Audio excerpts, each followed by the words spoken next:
Voilà, je le disais en préambule d'émission, pour certains, ça occulte totalement le résultat du match, l'issue du championnat, l'existence même du football. Attention, quand je dis ça, bien sûr, c'est ironique. Je n'entends pas minimiser, bien sûr, les insultes à caractère raciste qui n'ont absolument pas leur place sur un terrain de foot, qu'elles soient proférées par un joueur de l'OM ou pas. Et on a eu des exemples comme ça de joueurs de l'OM rejetés par les supporters parce que ça ne fait pas du tout partie des valeurs de l'Olympique de Marseille. Mais Neymar a accusé Alvaro donc, de lui avoir proféré des insultes racistes. Je voudrais savoir, messieurs, comment vous avez vécu ça? Moi, je l'ai appris et j'en ai pris connaissance qu'à la fin du match, alors que ça s'est passé à la 38e. Généralement, quand il y a quelque chose comme ça, c'est dès la mi-temps qu'on pose une réserve, on en entend parler assez vite. Il y a des caméras tout autour du terrain, enfin, ça sort assez vite. Là, que ce soit à la fin du match et que la défaite de Paris soit entérinée, est-ce que ça vous dit, est-ce que ça vous conditionne un peu? Est-ce que vous y croyez? Voilà, comment vous vivez la chose? Moi, je trouve qu'aujourd'hui, c'est facile de se cacher derrière le racisme et d'être victime par la suite, à la fin du match, en disant « bon, on a perdu, j'ai pris un rouge ». On avait eu le cas avec Maxime Lopez contre Rennes, à un moment donné, qui avait censément injurié, je ne sais plus qui c'était, l'ailier. Amari Traoré, non? Non, un plus offensif. Bon, peu importe, qui avait injurié, qui avait été censément raciste. Et au final, ils avaient montré qu'en lisant sur les lèvres, c'était pas ça du tout. Donc c'est très facile aujourd'hui de se sentir victime, parce que c'est dans l'air du temps d'être victime de racisme. Donc je trouve que c'est la facilité pour Neymar aujourd'hui. Peut-être que les propos ont été dits, mais c'est quand même assez bizarre de les sortir en fin de match. Donc c'est facile d'être victime en fin de match en disant « moi j'ai rien fait, il m'a insulté et il a été raciste ». Alors je précise à l'heure où on enregistre cette émission qu'il n'y a pas eu de réaction officielle de la part de l'Olympique de Marseille, mais selon nos informations, ça ne saurait tarder parce que l'OM n'entend pas laisser passer notamment ce dont tu parlais, Flo, en début d'émission, à savoir le crachat de Di Maria. On rappelle quand même, c'est assez incroyable que ce soit Di Maria qui s'illustre là-dessus avec un crachat.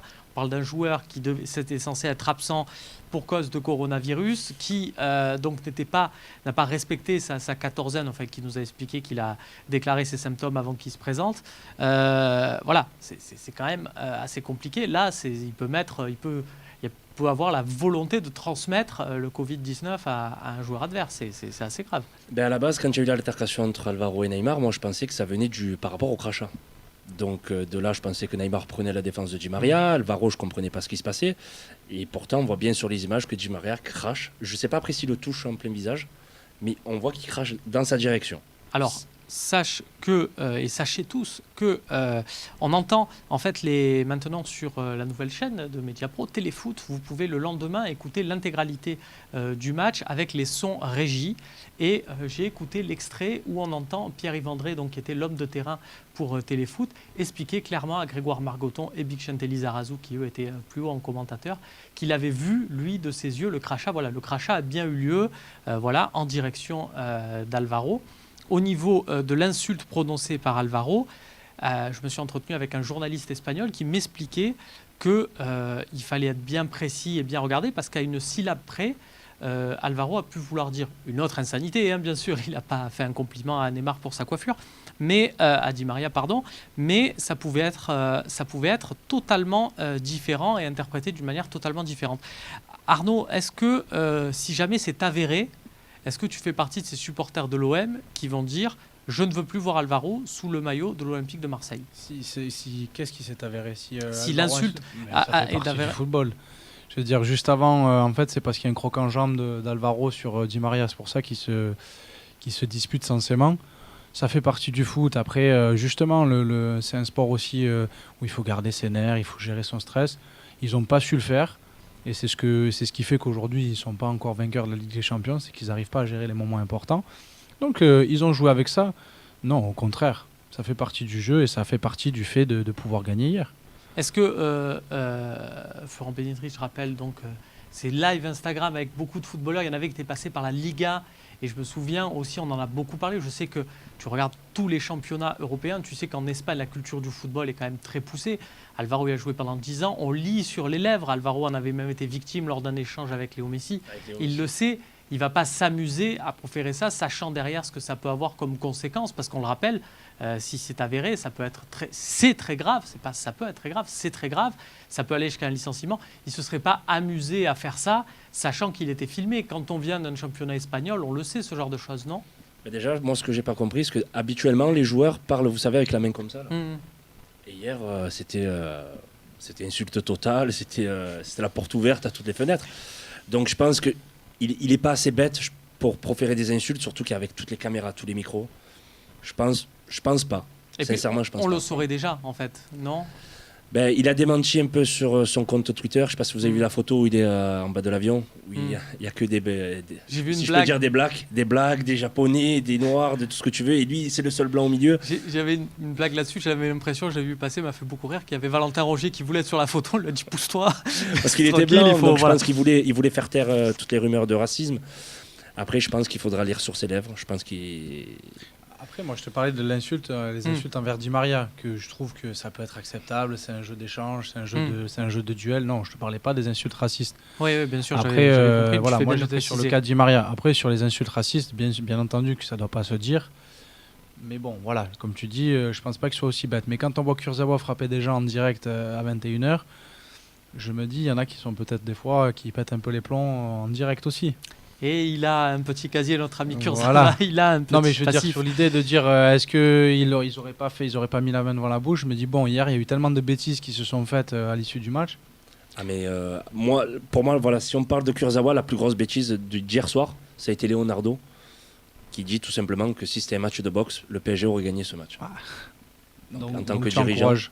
ça, je trouve ça vraiment bas, très On bas. rappelle un dirigeant qui a poussé un arbitre.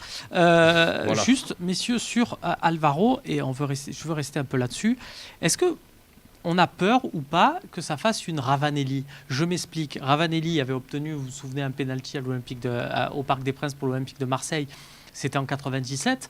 Et derrière, toute la saison, l'OM n'avait plus eu un seul penalty sifflé parce que cette affaire avait fait grand bruit. Est-ce qu'on a peur pour Alvaro? Parce que derrière cette affaire, à chaque fois qu'Alvaro va se friter avec un attaquant, les arbitres vont être là à guetter ce qu'il dit, à lui mettre des avertissements, des cartons rouges plus facilement. Est-ce qu'on a peur de ça ou pas? Ah bien sûr, surtout qu'Alvaro c'est notre pièce maîtresse en défense. C'est un défenseur central, donc automatiquement il est plus proche de la surface. On peut avoir des pénaltys contre nous, on peut avoir des cartons rouges contre nous. Et ça peut être préjudiciable pour la suite de la saison, ça c'est sûr. Après, là, c'est moins d'ordre physique et je veux dire, il n'y a pas eu de trucage. Ce qui a été reproché à Ravanelli, c'est le trucage et ça a été très très mal vu par toute la France. Là, il n'y a pas eu de trucage. On peut mettre ça sur le coup des nerfs, sur le coup de la tension. Donc, je sais pas. Moi, je le vois moins comme ça. Je le vois plus du style, oui, peut-être qu'il y aura un peu plus d'attention qui sera. Puis là, ils sont deux, c'est-à-dire qu'en face, il y a Neymar et Neymar Voilà, aussi. Il n'est pas coutumé du fait. Hein. Je veux Il est dire, chambreur, il est très On parle d'un chambreur. mec Donc, chambreur, on voilà. parle d'un mec qui a menti à plusieurs reprises, qui a dit à son club qu'il était là et qu'en fait qu'il passait ses soirées à jouer au poker. Enfin, Il y a un jeu de rôle derrière tout ça. Donc hier soir, moi je le disais tout à l'heure, il y a eu des jeux de rôle qui se sont faits, Payet, Alvaro. Voilà, c'était une mise en scène. Elle a été respectée par les joueurs et puis ça a été payant. Donc je pense pas qu'après il puisse insulter un Irving Cardona comme il insulte un Neymar ou tu vois, voilà. Je pense que ça s'arrêtera au PSG. on l'embrasse, Irving Cardona. Il a mis un Petit clin sacré d'œil. but.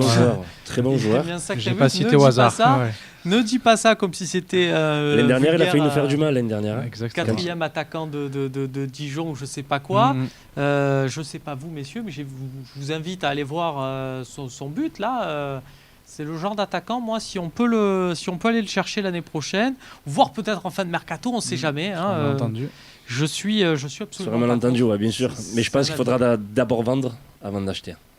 Ça, on verra, c'est malheureusement souvent le cas. C'est une émission d'ailleurs qui s'appelle Mercatol, qu'on pourrait se dire, tiens, il va avoir une partie Mercato. Ça peut être le cas dans les questions-réponses. N'hésitez pas à nous poser vos questions. Mais là, on va prolonger quand même sur ce match et on va passer à une partie un peu plus tactique sur le schéma de Villas-Boas et voir un peu si ça peut durer avec cette titularisation de Maxime Lopez.